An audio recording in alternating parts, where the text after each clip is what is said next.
Bonjour Julien. Merci de m'accueillir. Alors aujourd'hui, je suis de retour à Paris. Comme tu le sais, je suis en train de réaliser un documentaire qui s'appelle C'est quoi le bonheur pour vous? Donc je t'ai expliqué en amont plus de 1500 interviews, plus de 200 000 kilomètres maintenant autour de la planète. Et me voilà de retour à Paris. Alors j'allais te poser la question, du coup, c'est quoi le bonheur pour toi? Alors, c'est quoi le bonheur pour moi? Euh, je pense que c'est lié à une question de responsabilité. Dans mon point de vue, le fait d'être responsable de tout ce qui m'entoure, tous les événements, les situations, les circonstances, euh, me sentir responsable de ce qui advient dans mon quotidien, me donne de la joie parce que je sais que l'univers m'envoie tout ce dont j'ai besoin, en termes d'événements, de rencontres, de circonstances, de toutes les situations, pour justement euh, m'aider à me comprendre davantage, à comprendre davantage le monde, et puis surtout à faire émerger en moi l'amour. Et partant de cette notion de responsabilité, euh, quand je sors de chez moi, eh bien, je ne peux plus être attristé par ce qui m'arrive ou affligé par le spectacle du monde, puisque tout ce que je vois là a un but unique, faire en sorte que je mette davantage de conscience à la fois dans ce que j'expérimente et puis dans ce que je peux transmettre aux autres. C'est une magnifique façon de penser. Est-ce que tu as toujours vu les choses de cette façon? Alors, ça m'a pris un petit peu de temps, euh, puisque pendant de longues années, eh bien, j'étais dans des situations, dans des différents pays où il y avait énormément de tensions, beaucoup de guerres, beaucoup d'afflictions. Et étant touché par ce que je voyais, ça me rendait malheureux, en vérité. Une forme d'empathie où on souffre de la souffrance des autres, on souffre du spectacle du monde tel qu'on peut l'interpréter. Et il m'est arrivé à de nombreuses reprises, parfois, d'observer des situations où un enfant qui est en train de mourir de faim ou qui est dans des situations de violence, et puis j'étais pris par une forme on va dire presque de pitié, et là j'entendais l'âme de l'enfant ou la personne qui vit la situation me dire « mais qui es-tu pour croire que j'ai pas choisi ça? Qui es-tu pour là me sous-estimer à un point tel que je serais victime d'une situation et que cette situation ne serait pas en train de servir à mon élévation ?» Ah bien sûr que ça interpelle. Tu m'étonnes. Alors effectivement, là, j'ai commencé à prendre du recul. Dire oui, tout a un sens. Parce que le malheur apparent que vit l'autre, en vérité, est en train de le conduire à ce qu'on appelle le bonheur, puisque est en train de lui permettre, comme une espèce d'ombre autour d'une étoile, eh bien, de se regarder en elle-même, de s'apprécier en elle-même. Alors, bien sûr que ça prend du temps, parce que tant qu'on raisonne nous-mêmes avec ce qu'on voit, eh bien, on a du mal à se détacher de ça. Lorsqu'on comprend en fait que l'univers se contorsionne, se plie en quatre pour en vérité nous ramener à l'essentiel et faire en sorte qu'on assume nos responsabilités, qu'on conçoive bien qu'on est entouré d'une espèce de miroir panoramique qui ne fait que nous renvoyer nos tribulations et nos tourments intérieurs. Quel soulagement! Quel soulagement, là, d'exister dans ce monde et de se rendre compte à quel point tout se coordonne, tout se réunit pour faire en sorte que davantage d'amour émerge de nous à chaque instant. Qu'est-ce qui te permet de nous dire ça? C'est une observation concrète? Alors, concrètement, oui, puisque j'ai quand même passé 18 ans dans des pays en guerre, Afghanistan, en Sierra Leone, Centrafrique, en Amazonie, en Sud, partout dans tous les pays où on peut dire là les gens sont a priori malheureux. Là, on ne voit pas de bonheur. Mais quand on regarde au-delà du voile communément utilisé pour déterminer ce qui est heureux ou malheureux, eh bien on voit autre chose. Parce que de la façon dont on regarde le monde, eh bien, d'une part, ça l'impacte ce monde, ça l'élève ou ça le plombe en quelque sorte, et puis ça nous impacte aussi directement. Soit je vais raisonner avec le malheur apparent, soit je vais rentrer en résonance avec ce qu'il y a derrière ce malheur apparent. Et donc, bien sûr que ça m'a pris un peu de temps pour voir au-delà des voiles, parce que, étant moi-même touché dans les premiers temps par ce que je voyais, c'est difficile de voir au-delà de ça. Mais par la confrontation, là, année après année, conflit après conflit, guerre civile après guerre civile, j'ai vu ce qu'il y avait au-delà de tout ça. J'ai vu à quel point tout concourait, aussi a priori intense soit-il dans la souffrance là, humaine, mais tout concourait à faire en sorte que chacune, chacun assume sa propre responsabilité, se sente concerné par ce qui se passe, et puis donne du sens à ce qui est vécu. Et que, en vérité, il n'y a aucune victime nulle part. Il n'y a aucun bourreau nulle part. Il n'y a que des êtres qui se rencontrent pour faire émerger, au sein de ce malheur collectif, eh bien, on va dire, un espèce de bonheur universel, sans condition. Je fais une petite pause. Regarde ton micro, est-ce qu'il n'est pas en train de descendre? Non, non, ouais. c'est bon. Il s'est un peu détaché, ouais.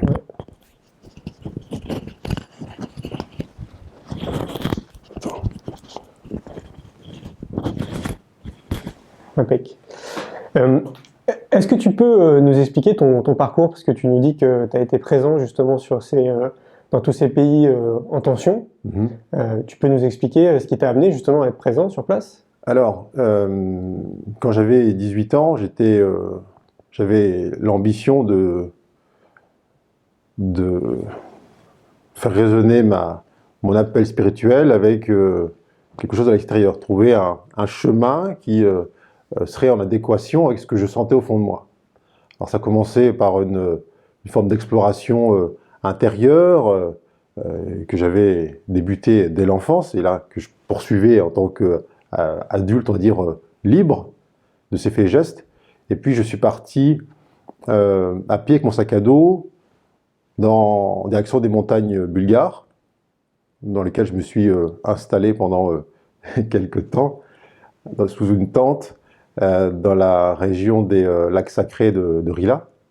Et puis, là j'avais 20 ans, et je me suis posé intrinsèquement la question du chemin, quel était le chemin qui était là, qui allait s'ouvrir pour moi, pour que je puisse rentrer en résonance avec ce que je sentais ici, là. Donc j'attendais à ce qu'on me montre un chemin qui soit un peu dans la continuité de celui que j'avais emprunté. Et le chemin qui m'a été donné, montré, de manière non négociable, impérieuse, sous forme d'images, de sons, même d'odeurs, était celui de m'engager dans un régiment de l'armée de terre, et pas n'importe quel régiment, il fallait que je prenne un régiment qui parte à l'étranger, donc qui soit mobile et pas stationné en France. C'était pas du tout la réponse que j'attendais, hein. Mais bon, puisque j'avais demandé et puis que la réponse m'était donnée, un mois plus tard, je me suis effectivement engagé dans l'armée de terre à Fréjus, dans un régiment qui est parti quelques mois plus tard à l'étranger. Et alors la transition entre les montagnes sacrées de Rila et le garde à vous de l'armée de terre n'a pas été extrêmement souple.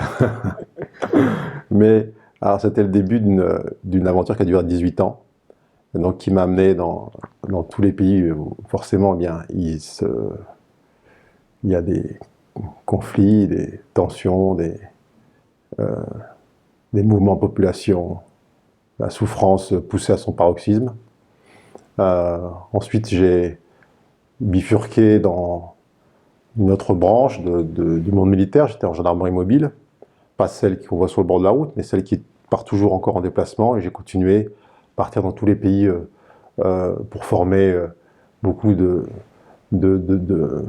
d'armée locale ou d'unité locale au maintien de la paix, ou les amener à davantage de maîtrise, de respect de la population, et puis à davantage appréhender les choses avec discernement. Jusqu'à 2012, où je suis parti 6 mois en Afghanistan. Et à la fin de ce séjour en Afghanistan, en décembre 2012, cette même voix impérieuse, cette même injonction impérieuse qui m'avait montré le garde à vous et le régiment de l'armée de terre, eh bien, s'est manifestée à moi et me demandant là de partir. Ok. C'est pas compliqué pendant toutes ces années de cultiver sa spiritualité quand tu es sur le front de guerre? Alors, c'est à la fois extrêmement compliqué et idéal. Idéal parce que quel meilleur endroit pour valider des concepts spirituels d'amour universel, de conscience, de paix, de sérénité. Donc c'est pas que la guerre, quoi. Non. Et j'ai envie de dire, quel meilleur endroit que la guerre pour apprendre la paix? Quel meilleur endroit que la guerre pour développer en soi l'amour universel, le non-jugement? Ça, c'est une réalité de terrain. Oui, c'est ce que j'ai expérimenté et ce que j'ai validé dans mes cellules. Je me suis rendu compte physiquement, par l'expérience, qu'on peut amener, même dans une situation la plus tendue, où il y a a priori un conflit qui est poussé à son paroxysme, on peut instaurer un climat de paix à l'instant même où, en nous-mêmes, la paix existe. Et donc ça nous ramène à cette histoire de qu'est-ce que le bonheur? Et bien, le bonheur, c'est quand effectivement je me sens co-responsable de ce qui se passe. C'est plus l'autre qui est l'ennemi, qui est celui contre lequel il faut lutter, non, on est deux. Et faute de combattants, la guerre s'arrête. Si moi j'arrête d'émettre la vibration de la lutte, du combat, de l'opposition, de la frustration, de ce sentiment d'injustice, eh bien j'enlève la cible dans laquelle eh bien, celui qui était considéré comme l'adversaire ou l'ennemi envoyait ses flèches. Ouais, mais alors la question se pose, j'imagine que les gens qui nous écoutent vont se poser la même question que moi. Comment on en arrive à ça? Parce que finalement, nous, on a juste l'information qui est véhiculée par les médias, qui nous parle absolument pas de tout ça, qui montre vraiment que les conflits. Ouais. Et donc du coup, on n'est pas du tout au courant que cette solution de paix est envisageable et fonctionne. Et comment t'en arrives à ça? Comment t'arrives à ce que le peuple qui est en guerre, d'un coup, se dise « Ah non, effectivement, là, on fait n'importe quoi. » Là, je reviens sur ma première sensation relative au bonheur. C'est en amenant davantage de responsabilité dans ce que chacun vit. La guerre est partout, elle n'est pas simplement sur le champ de bataille, elle est entre mon voisin et moi-même, entre ma femme et moi-même, entre mon patron et moi-même. Nul besoin d'aller en Afghanistan ou en Sierra Leone pour expérimenter la guerre. Et pour prendre conscience qu'à un moment donné, si je ne me sens pas responsable du climat qui existe dans le lieu où je suis, dans mon environnement professionnel, dans ma famille, dans mon interaction sociale, si je n'ai pas conscience à quel point, lorsque je modifie la vibration qui est la mienne, lorsque j'installe enfin en moi un climat de paix, eh bien, là, je mesure, je peux mesurer justement l'interaction et ma responsabilité. Justement, j'amène la paix, en moi, ça installe la paix à l'extérieur. Alors bien sûr que ça demande de lâcher l'ego qui veut toujours un responsable. C'est toujours la faute de l'autre. Si je suis mal dans ce monde, c'est parce qu'il y a la crise, il y a de la violence à l'extérieur, parce que les gouvernants ne sont pas à la hauteur. Mais à partir du moment où je place le problème à l'extérieur de moi, et à chaque fois, où sera la solution? À l'extérieur, de la même manière. Donc, mon bonheur ou mon malheur sera toujours tributaire d'une condition extérieure. Donc, je serai le jouet là, du bon vouloir de l'autre. Alors là, effectivement, là, on est dans ce malheur absolu, puisque on ne maîtrise rien, on ne contrôle rien. L'ego pense contrôler en agissant, en interagissant avec l'autre, en essayant de le convaincre, de s'apaiser ou d'offrir un visage plus à même de nous rassurer. Mais ça n'arrive pas comme ça. C'est seulement à un moment donné où il dit, tiens, peut-être que si, là, d'ailleurs faisons le test, si moi je vibre autre chose que je vibrais habituellement, eh bien, je peux générer autre chose autour de moi. Tu parles là de la responsabilité de chacun, de comprendre qu'on est dans l'interdépendance complète, quoi. Oui, interdépendance et interconnexion. Et comment on peut... parce que c'est toujours pareil, moi je réagis de manière globale. Tu prêches un convaincu, évidemment. Je constate depuis 4-5 ans qu'il y a des phénomènes de prise de conscience à l'échelle planétaire qui sont, et en France ça s'accélère, donc tant mieux, donc il y a des gens pour qui ça va résonner, ils vont comprendre. Et la masse la plus importante, pour le moment, on ne sait pas trop si elle va vraiment comprendre ce que tu dis. Est-ce qu'il y a vraiment des outils qu'on pourrait leur donner qui leur permettraient justement de comprendre qu'on est tous interconnectés? Les animaux, les plantes, les minéraux, les humains, on est tous reliés les uns aux autres. On fait partie d'un grand tout. Est-ce que tu penses qu'il y a des outils à leur transmettre pour qu'ils puissent, je sais pas, le palper ou le comprendre, quoi? Alors, il y a un outil qui est formidable dans ce processus, dont tout le monde possède, que tout le monde connaît plus ou moins, c'est le corps physique. Et le fait d'être à l'écoute de ce corps physique, de sentir ce qui se passe dedans, dans l'interaction avec l'autre. Comment je me sens dans la nature, face à l'autre, dans telle situation, qu'est-ce qui se passe à l'intérieur de moi. Bien sûr qu'on est dans on va dire une civilisation où on a été progressivement coupé de notre ressenti. On s'est projeté en permanence à l'extérieur. Mais on a ici, là, à disposition, un univers complet. Et il n'est pas difficile de sentir que notre corps physique réagit avec tout ce qu'il y a autour. C'est comme une sorte de grand ciel bleu, la conscience, dans lequel circulent par moments des nuages, qu'on va appeler émotions, ou sensations, peu importe. Et l'outil principal, c'est, très bien, on a tous des émotions qui nous traversent, qui peuvent se manifester sous forme de densité, boule dans le ventre, un nœud dans la gorge, une barre dans le plexus, un poids sur les épaules. Qu'est-ce que j'en fais de ça? Est-ce que je continue à croire, comme l'ont fait avant moi des générations et des générations, que si je me sens mal, c'est à cause de l'autre? Est-ce que la solution est à apporter? Est-ce qu'on a trouvé une solution? Non. Est-ce que je ne peux pas essayer pour une fois de dire, tiens, ce que je sens là en moi, eh bien je vais arrêter de croire que ça vient de l'extérieur. Je vais juste me dire, ok, très bien, j'accepte ça. J'accepte de sentir dans mon corps physique quelque chose qui soit autre chose que mon état naturel, qui est paix, joie, amour, sérénité. Accepter n'est pas une action, c'est un état. Ne rien vouloir d'autre que ce qui est là, ici et maintenant. Donc ça nous ramène bien sûr à cet instant présent. J'arrête de penser à il y a un quart d'heure où j'étais tellement mieux que ça, ou vivement dans un quart d'heure où cette boule dans le ventre aura disparu. Je reste ici et maintenant. Et ce que je sens là, eh bien pour une fois, je vais cesser de lutter contre ça, de vouloir m'en départir ou de vouloir l'attribuer, d'attribuer la paternité à l'autre, aux autres. Et je vais laisser toute la place à ce que je sens. Si je laisse toute la place à ce que je sens, c'est que je permets pour une fois à la vie de circuler à travers moi. J'arrête de lutter contre le mouvement naturel de la vie. J'arrête de faire la guerre en moi à ce qui se manifeste. Si j'arrête de lutter contre ce qui veut se déplacer en moi, contre ce qui veut émerger en moi, eh bien j'installe de la paix à l'intérieur. Et ça c'est très concret, c'est très, je veux dire, très matériel, très terre à terre. Ça n'a rien de perché ou de spirituel au sens commun du terme. C'est ici et tout le monde y a accès. J'ai une boule dans le ventre, très bien. Eh bien cette boule dans le ventre, je la laisse totalement se déployer. Je la laisse se manifester, je la laisse circuler à travers moi jusqu'à ce qu'elle trouve la voie de la sortie.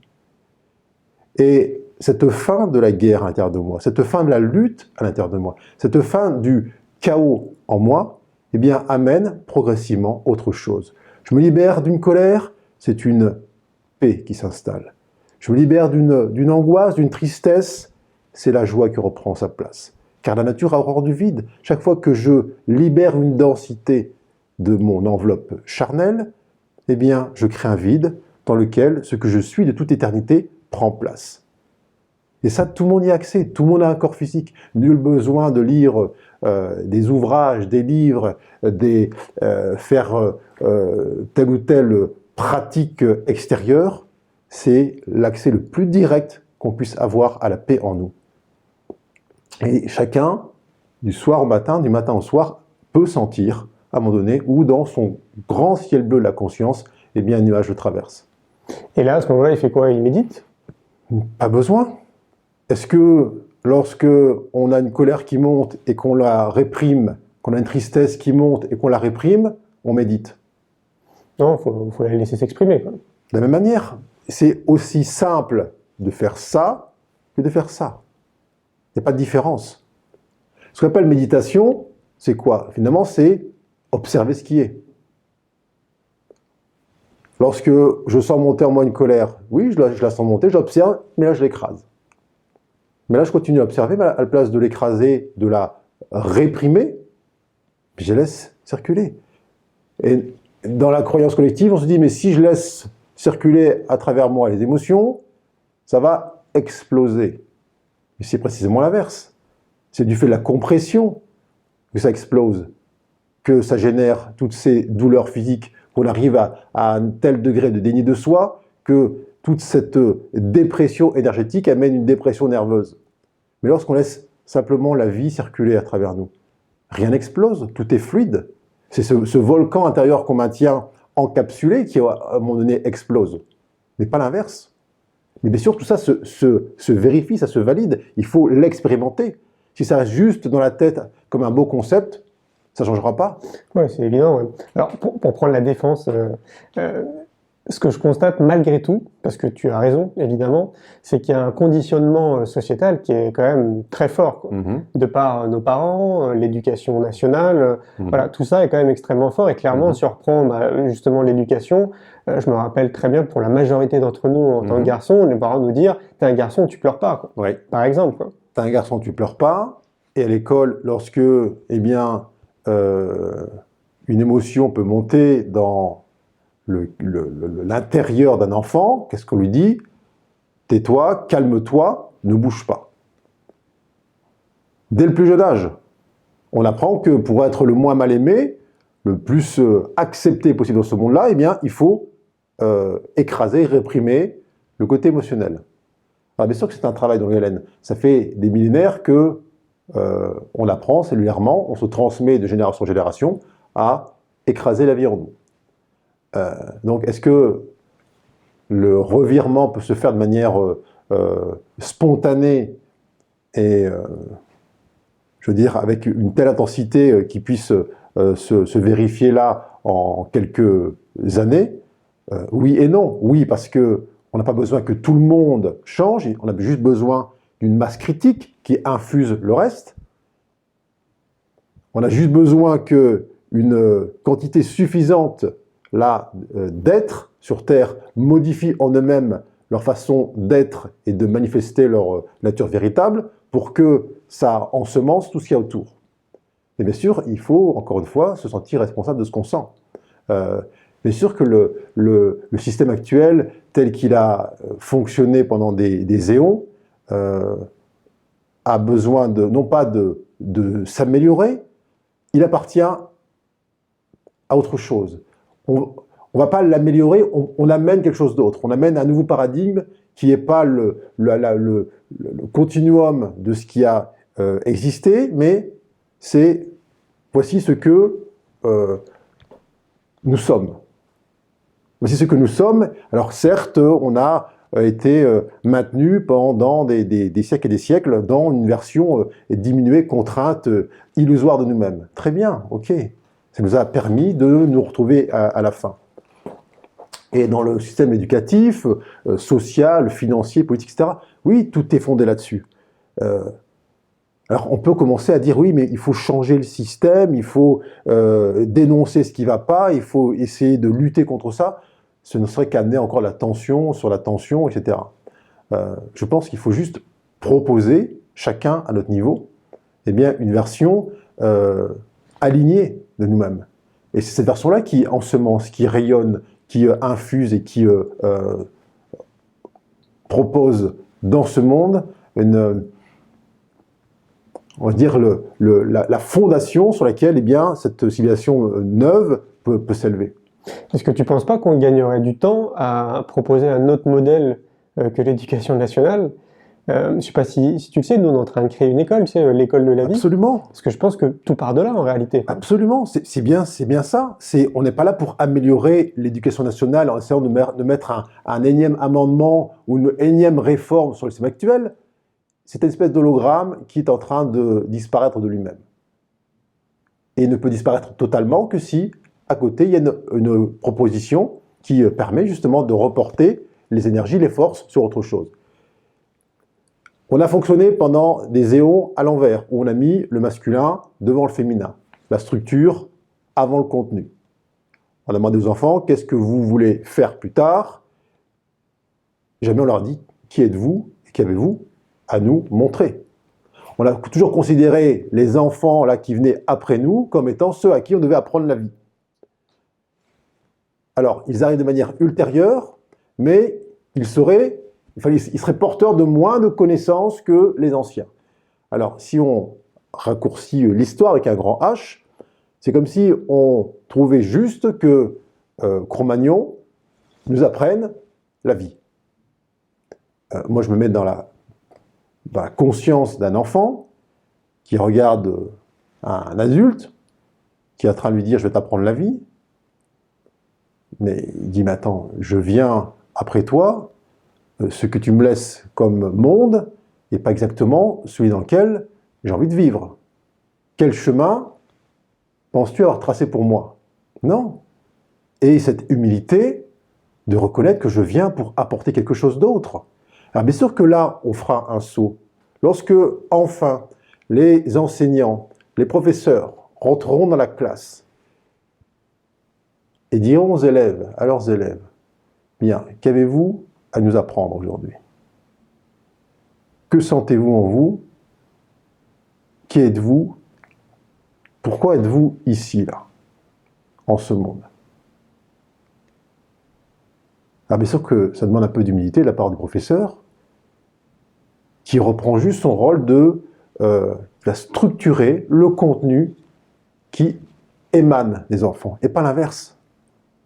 Là, on leur a dit, non, non, ce que vous avez en vous, vous le gardez à l'intérieur, on ne veut pas l'entendre, vous ne bougez pas, vous écoutez, nous on sait, vous apprenez. En réalité, il faudrait une école pour les parents, une école pour les enseignants et une école pour les enfants. Oui, ben, c'est tout le système qui est effectivement, non pas à repenser, mais à faire... simplement, ce sont les lois universelles, hein, le féminin précède le masculin, l'intérieur précède le contenu, le contenant, pardon. Donc, on ne peut pas modifier la façon de concevoir l'enseignement si toute la chaîne de transmission n'est pas, elle aussi, montée en fréquence. Ouais, c'est évident. Je disais tout à l'heure qu'il y avait des prises de conscience qui se faisaient à l'échelle globale. J'ai l'impression depuis au moins 5 ans. Tu le constates toi aussi de ton côté? Oui. Alors, je constate vraiment aussi là, la grande échelle, et je vois à quel point, parce qu'on parle tout à l'heure dans différentes structures sociétales, sur l'éducation, l'économie, la politique, à quel point il n'y a aucun de ces pôles-là qui soit, je veux dire, épargné par la conscience qui s'élève. Je reçois des gens qui étaient ceux qui appuient sur des boutons comme en tant que trader et qui leur suffisait là d'appuyer sur un bouton pour ruiner 300 familles sans aucune forme de conscience. Et maintenant, il y a une présence en eux qui dit non, mais ça, c'est plus possible. J'en vois ça aussi dans le milieu politique, qui disent bon, le temps de la lutte est terminé. Est-ce qu'on ne peut pas amener autre chose que cette ce concept d'opposition systématique. Il n'y a pas autre chose il n'y a pas quelque chose de plus naturel dans une population que trouver un terrain là qui soit favorable à tous. Je vois ça aussi dans le domaine médical, où de plus en plus de questions se posent. Des spécialistes qui étaient notamment la psychiatrie, qui étaient depuis des décennies là, entraînés pour voir en chimie leurs patients, se rendent compte que ça ne fonctionne plus. C'est-à-dire que, à la fois, ils prennent conscience de l'effet délétère que ça peut avoir, et en plus, ils ne croient plus à ce qu'ils font. Alors, ils cherchent d'autres voies. J'en connais de manière très proche qui se sont mis à explorer des voies dites parallèles qui ne sont pas du tout dans le carcan là, universitaire et qui assument. C'est ça aussi la différence, c'est qu'ils assument totalement leur ouverture de conscience. De plus en plus. Hein. De plus en plus. Tu parles de médecins? Oui. Ouais, de plus en plus. Oui, de plus en plus. Est-ce que si on pouvait résumer les choses de manière très synthétique, on pourrait dire que la solution finalement c'est l'amour? La solution a toujours été l'amour. Parce que moi j'ai l'impression que notre planète elle est régie par deux émotions, deux notions, je ne sais pas comment on peut l'appeler ça, mais amour et peur. Absolument. Et clairement on joue beaucoup sur la peur. Voilà. Et pas assez sur l'amour. Il y a deux sources pour puiser les pensées, les actes, les vibrations et les paroles, celle d'amour, celle de peur. Donc c'est assez simple au quotidien, si on a un peu d'acuité par rapport à soi-même, et de s'observer et de voir, de percevoir dans chacune dans chaque acte, qu'il soit intérieur ou extérieur, là on puise. Est-ce que ce que je vais dire, faire, promouvoir, je puise dans l'amour ou la peur? Est-ce que j'amène de la séparation ou l'unité? Ça, c'est un constat qu'on doit effectivement s'appliquer à soi. Et plus on a cette démarche-là de dire, attends, là, c'est pas l'amour qui me motive pour dire ça, pour ne pas aller dans cette direction, pour ne pas me rapprocher de l'autre, pour m'interdire à moi-même de faire ce pas vers l'inconnu. Qu'est-ce qui m'empêche? Si j'avais aucune peur, qu'est-ce que je ferais? Il y a tellement de choses là qu'on peut observer en soi qui nous sont comme interdites de l'intérieur parce que la peur nous en empêche. On est sûr qu'on est dans un temps où on ne peut plus dire oui, je ne fais pas les choses parce que l'extérieur ne veut pas, parce que je n'ai pas eu de chance, parce qu'il n'y a pas les conditions. Non. Observe en toi la puissance de la peur qui t'empêche de manifester ta nature véritable.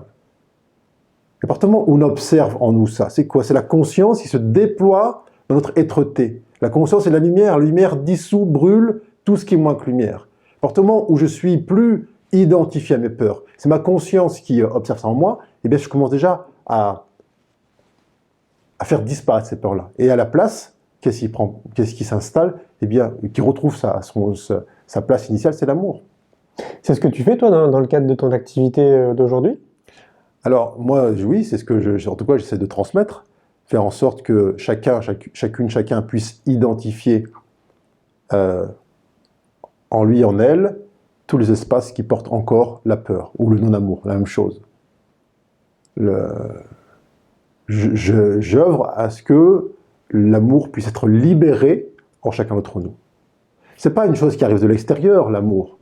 C'est pas une quête dans laquelle on va se diriger, on va se remplir d'amour. C'est un état naturel. Simplement, cet état naturel-là, eh bien, on l'a contraint, on l'a enfermé dans un carcan qui porte le nom de peur et qui nous empêche d'être, tout simplement. Alors oui, au sein de groupes notamment, eh bien, j'invite par divers moyens, et ils sont infinis, j'ai envie de dire, chacun à retrouver le goût, la sensation de l'amour qu'ils sont, de la paix qu'ils sont, de la sérénité qu'ils sont, de la joie qu'ils sont, et qui ne sont pas, en aucun cas, qui ne sont connectés à des éléments extérieurs. lorsqu'on dit, tiens, ça m'a rempli de joie. Non, c'est un abus de langage. Nous sommes la joie. Rien ne nous remplit de joie. Si quelque chose me remplit de joie, autre chose pourra vider la joie que je suis. Tout comme cet amour qu'on peut parfois chercher à l'extérieur, pensant que j'ai enfin trouvé le grand amour et je me sens aimé ou être aimé.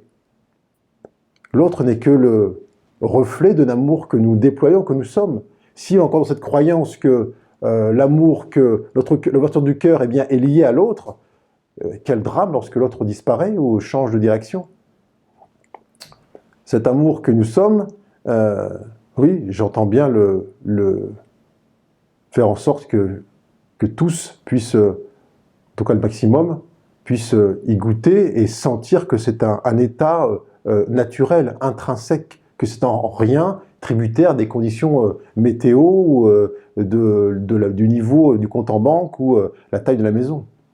Est-ce que tu penses qu'il est de bon ton de recommander aux personnes qui nous écoutent de se couper de la télé, de tous ces médias qui sont anxiogènes et qui nous apportent de la peur, par exemple? Alors, j'ai envie de dire oui et non. Non, si c'est une fuite parce que je regarde pas les informations, parce que ça réveille en moi des parties en souffrance. Si là, je fuis la télé pour ça, ça va pas solutionner l'intérieur. Je veux dire, on peut tout regarder, on peut tout voir, tout entendre. Juste sentir responsable. Pourquoi, là, lorsque j'allume la télé, ça me met mal à l'aise? Pourquoi ça génère en moi une sensation de dépression, de déprime, de tristesse? Eh bien, c'est parce que ça fait résonner en moi des espaces qui ne sont pas comblés d'amour, qui ne sont pas encore remplis de ce que je suis.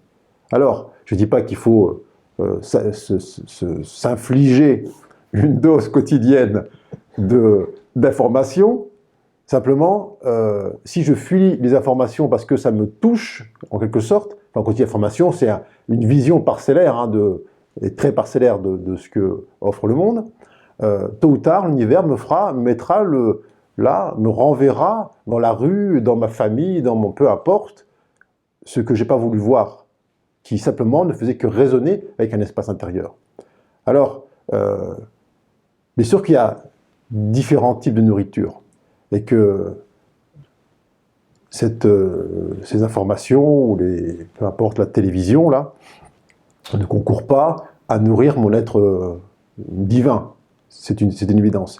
Et que tant que je continue à regarder en quelque sorte ce type d'informations, qu'est-ce que je fais? Eh bien, j'entretiens le fait qu'elles existent, puisque c'est un 8 dans lequel j'envoie mon énergie. Alors, il faut être aussi néanmoins capable de voir le monde tel qu'il est, aujourd'hui. J'entends beaucoup d'êtres qui me disent « Ah là, je ne suis pas bien dans cet endroit-là, dans cette ville ou dans ce climat social, je veux aller ailleurs. » Je dis « Ça ne va rien changer. » Tu vas déplacer un espace qui n'est pas aimé en toi ailleurs, qui va attirer à toi les mêmes choses, les mêmes êtres, les mêmes circonstances. Je ne suis pas en train de dire qu'effectivement, ce qu'il y a autour de toi te convient ou te conviendra in fine, simplement, si tu veux juste fuir une situation pensant que, encore une fois, ton bien-être est dépendant de ce que tu vois, là, on ne va pas changer le monde. Change d'abord ton monde intérieur et effectivement, ensuite, tu pourras aller où tu veux.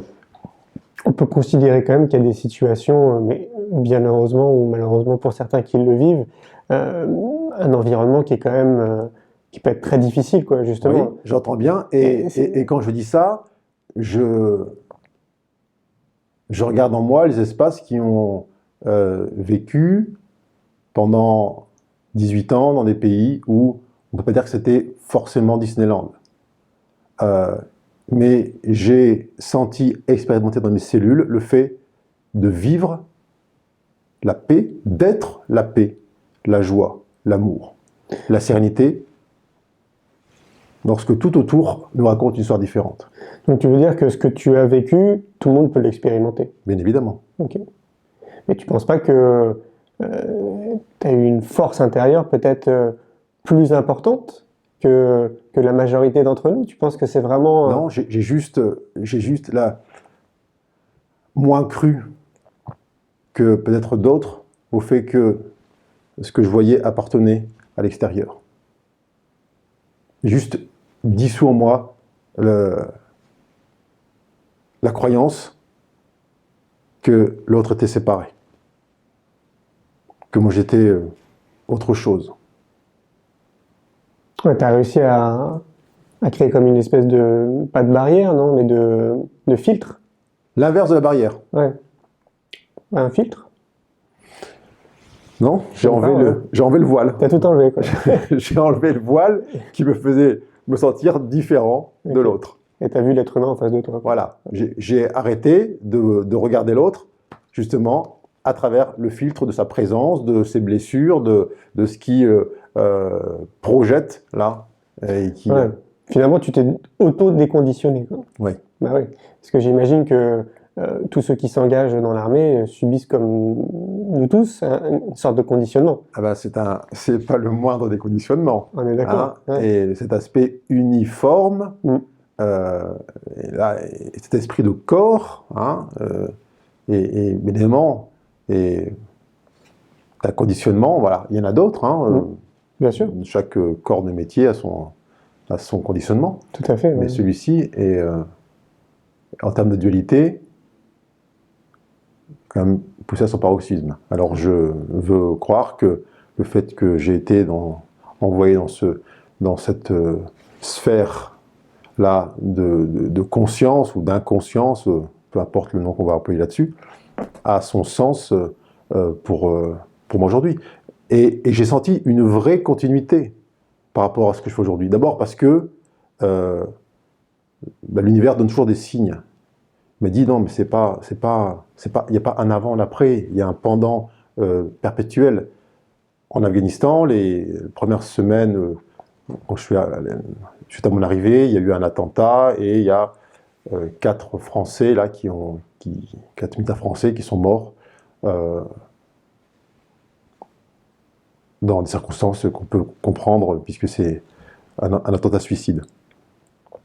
Et lorsque j'ai quitté ce monde militaire, gendarmerie, et bien, puis que quelques temps plus tard, j'ai été appelé à animer des stages et des ateliers, etc., de guérison des blessures intérieures.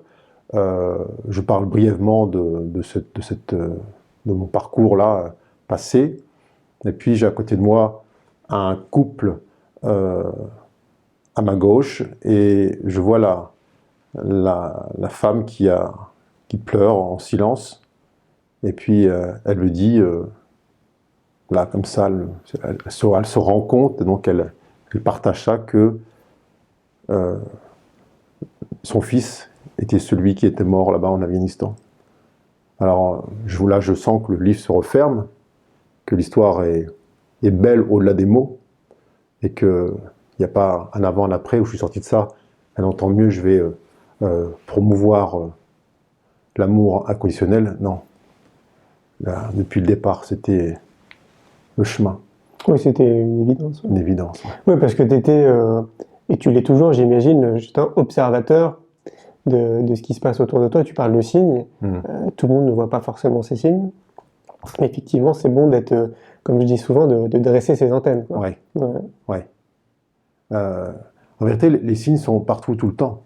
Il y a ceux qu'on veut voir et ceux qu'on n'a pas envie d'entendre ou de percevoir. Beaucoup me disent, oui, je demande à voir, à entendre, je demande des signes, mais on ne me donne rien. Mais je lui dis, est-ce que tu veux ton signe ou tu veux un signe? Et bien souvent, on est dans cette demande un peu orientée, où on ferme la porte de notre conscience à tous les autres signes qui ne sont pas conformes à nos attentes. Mais en vérité, quand on parle de synchronicité, elle est partout et tout le temps. Simplement, il y a des moments, on en prend conscience, on y fait attention. Mais il n'y a pas un moment donné où ça s'arrête, où l'univers dit, tiens, là, je vais me reposer un petit peu. Non, la synchronicité, elle est permanente et tout le temps. Simplement, il y a une espèce de fois de conjonction entre notre conscience et puis le mouvement universel qui fait que, eh bien, on perçoit de manière un peu éclatante le synchronisme. Oui, puis alors surtout le jour où tu t'aperçois que tu es acteur Complètement. Ouais. Complètement. Mais ces signes, d'où viennent ces signes? C'est pas quelqu'un de l'extérieur qui nous amène un signe, c'est nous-mêmes qui provoquons, qui co-créons ces signes. Tout à fait. Ouais. Est-ce que tu penses que c'est nécessaire de cultiver sa spiritualité pour tendre vers le bonheur? Alors, qu'est-ce que tu entends par cultiver? C'est-à-dire être dans cette idée que la spiritualité peut m'élever à tendre vers le bonheur. Alors, pour moi, la spiritualité, elle est partout et tout le temps. Euh, c'est aussi pour moi spirituel de faire ses courses dans un magasin en poussant un caddie que être en méditation en train d'observer les dimensions de l'univers. Il n'y a pas de différence, il n'y a aucune différence. C'est nous qui mettons une séparation. Pour moi, spiritualité, c'est observer ce qui est, en permanence, dans le ici et maintenant. C'est amener ces états naturels dont je parlais, paix, joie, amour, sérénité, dans la densité que nous sommes amenés là à visiter dans cette incarnation. C'est aimer tant et tant ce que la vie nous donne à expérimenter, qu'il n'y a plus d'espace où, en quelque sorte, on veuille vivre autre chose que ce qui est ici maintenant. Ça, je pense, c'est infiniment spirituel. Et pour moi, c'est tout sauf quelque chose de nécessairement subtil, évanescent. Ça peut être très concret. Pour moi, c'est très spirituel de sentir une boule dans le ventre et dire, bon, là, pour une fois, je vais arrêter de l'écraser, je vais laisser partir, je vais m'offrir ça, je vais laisser l'amour se déployer à la place de ça. Pour moi, c'est très spirituel, ça. Et pourtant, on est dans la matière, on est dans la chair. Tu disais qu'à un moment donné, tu avais vu l'âme de quelqu'un. On peut évoquer le sujet des mondes invisibles, Ouais. du coup. Est-ce qu'on peut considérer que c'est une réalité, ce monde de l'invisible, qu'on n'est pas seul? Là, aujourd'hui, Ouais. pendant cette interview, on est peut-être des milliers. Ouais. On est d'accord avec ça? Tout à fait. Ok. On n'est pas seul. Et il y a une infinitude de réalités qui se superposent, qui s'entrecroisent, qui vibrent les unes avec les autres. Et que, bien évidemment, sauf à être enfermé dans les cinq sens et n'y voir là que et voir une réalité finie, terminée, bien évidemment qu'il y a une infinitude de dimensions qui s'interpénètrent, des plus denses aux plus subtiles, et qu'on est appelé à ouvrir notre conscience à ces autres réalités. Il n'y a pas, entre guillemets, le monde matériel et le monde spirituel qui seraient invisibles, non. C'est une espèce de danse, de symphonie, qu'on appelle cette symphonie des âmes, où tout communique, tout parle, tout interagit. Ouais. Et ça s'apprend? Ça se vit. Ça se vit. Alors, si on parle d'apprentissage, la seule chose qu'on ait à apprendre, c'est le fait d'enlever les voiles qui nous masquent à cette connaissance intrinsèque. On n'a rien à apprendre, on a juste à retrouver la mémoire. C'est pas un savoir intellectuel, c'est pas une technique, c'est juste, si on parle de technique, c'est trouver les méthodes les plus simples, les plus efficaces pour dissoudre en nous les voiles qui nous empêchent de goûter véritablement ces quatre états naturels, qui nous empêchent de sentir vibrer en nous l'amour, la paix, la joie, la sérénité. On parle de quatrième, cinquième et sixième dimension. Et pourquoi on s'arrêtait à la Oui, sixième? pourquoi plus, oui, c'est sûr, oui. D'accord. Oui, moi je suis d'accord aussi avec ça, donc ce qui veut dire que si je suis d'accord sur le fait que peut-être que ça ne s'apprend pas, c'est vrai, je crois que c'est vraiment inné. Et dans ce cas-là, donc j'imagine qu'il y a des outils pour, comme tu dis, enlever ces voiles. Oui. C'est ce que tu apprends, toi, dans ton activité? Enfin, apprendre, donc pas apprendre. Disons que j'aide ou j'essaie de guider ceux qui viennent à moi à sentir le monde fini en eux. Je n'ai pas du tout la prétention de leur faire goûter l'infini, ils le sont déjà. Alors plutôt que de chercher à percevoir l'infini, je dis non, ce sera beaucoup plus simple de voir en toi toutes les parties qui sont limitées et limitantes Voir en toi, ça veut dire amener ta conscience, donc ta lumière, sur toutes ces parties intérieures qui sont comme du lest, qui sont comme des carcans, des cachots, et qui te conditionnent, qui t'empêchent justement de goûter cette infinitude. Donc plutôt que de prendre le chemin de l'infinitude, je leur propose d'aller voir en eux tout ce qui empêche justement de sentir, de goûter ça et d'expérimenter au quotidien, parce que ça reste une expérience, c'est pas un concept intellectuel, d'expérimenter en eux par la libération de ces densités, par la dissolution des voiles, de laisser s'installer en eux la présence, avec un P majuscule. Parce que dans ce qu'on on essaye d'amener dans cette époque-ci, c'est bien ça, c'est faire en sorte que ce soi divin eh bien, ne soit plus empêché en quelque sorte de fusionner avec nos 4 corps inférieurs, que le corps causal, mental, émotionnel et physique puisse eh bien, vibrer à la même fréquence que le divin que nous sommes. Est-ce que tu aimes les citations? Est-ce que j'aime les citations? Oui. Ouais. Est-ce que tu penses qu'il y a une citation qui pourrait bien résumer ce que c'est le bonheur? Ou une citation qui t'inspire? Ouais. Alors, je vais en donner une qui m'a été inspirée il y a quelques jours et qui est relative justement à cette élévation des consciences et cet accès, on va dire, à l'infini. Ça m'a dit, lorsque nous avons tout appris, puis tout oublié, tout possédé, puis tout perdu, tout tenu, puis tout lâché, voici que l'esprit, sans s'annoncer, frappe à notre porte et nous demande de sortir. En d'autres termes, la partie en nous qui entend avoir tout lâché, avoir désappris, être sorti des conditionnements, avoir cheminé, ça reste une identité, ça reste quelque chose de cloisonné. Et cette partie-là de nous sera appelée aussi, elle, à passer par le châle d'aiguille. Et cette fusion dont je parlais il y a quelques secondes, du soi divin, qui va venir embrasser, là, toute notre corporalité, eh bien, amène à ça. Amène à cet état premier où il n'y a plus d'identité, il n'y a plus de voile, il n'y a plus quelqu'un qui a cheminé, il n'y a plus quelqu'un qui a appris et oublié, il n'y a plus quelqu'un qui a lâché. Alors, lorsqu'on parle de cet instant présent qui se perpétue, là, en permanence, eh bien, on est là. Merci Grégory. Merci Julien.